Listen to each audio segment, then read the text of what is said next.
Indeed a sad morning, very sad morning, when this committee, the oldest and most continuous in the Congress, neglects its responsibility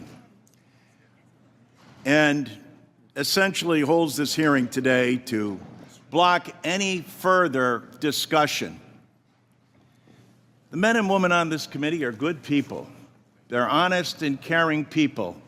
And that's why I do not understand why you would relegate this committee to no longer being of significance and resort to saying you will do whatever Elon Musk and Donald Trump tell you to do. Where's the independence of the committee? Where's the legislature? We're an equal branch of government. And you start off with a blather, and yet look at the empty seats here. Where's Elon Musk?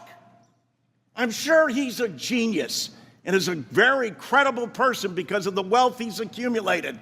But that does not put him above the law or the responsibility to come before this committee in this Congress. If he's so great, if these plans and all the fraud and abuse that he's found are so eminent, why isn't he here explaining it? You know why. Because he's out to privatize Social Security. He's been on television the last couple of days talking exactly about Social Security, Medicare, and Medicaid, and what he intends to do. Privatize it. The American people, some of them may have been born at night, but not last night. People are aware of this.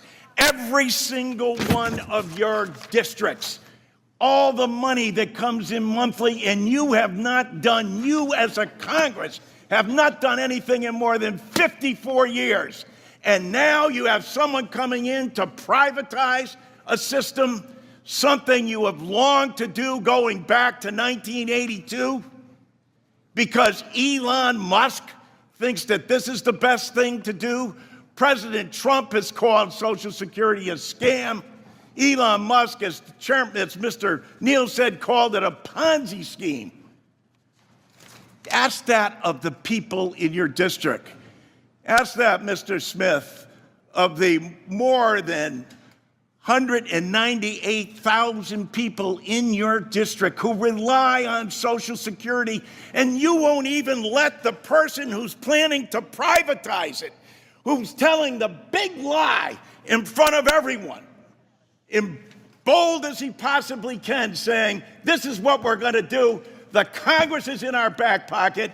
We don't even have to come before them and testify because we control the House, we control the Senate, and we control the presidency.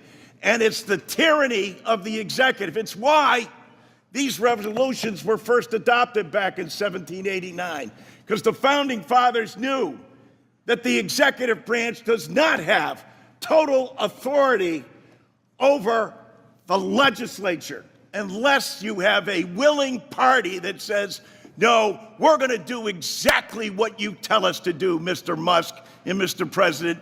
It doesn't matter to our constituents. It doesn't matter how much money they are not going to receive. We're not even going to tell them the truth about what's going to happen to them.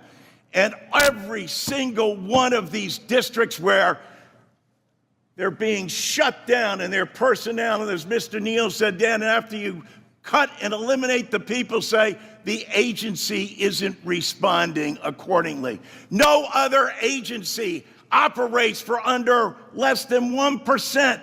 With that, they administer to over 70 million people in the nation's #1 anti-poverty program for the elderly and children. Shame! Shame! Can't bring people in front of this body? If he's right, if they're so good, if they're so just, why aren't they here telling the American people about it? They're not, because you know the truth. It's about privatization.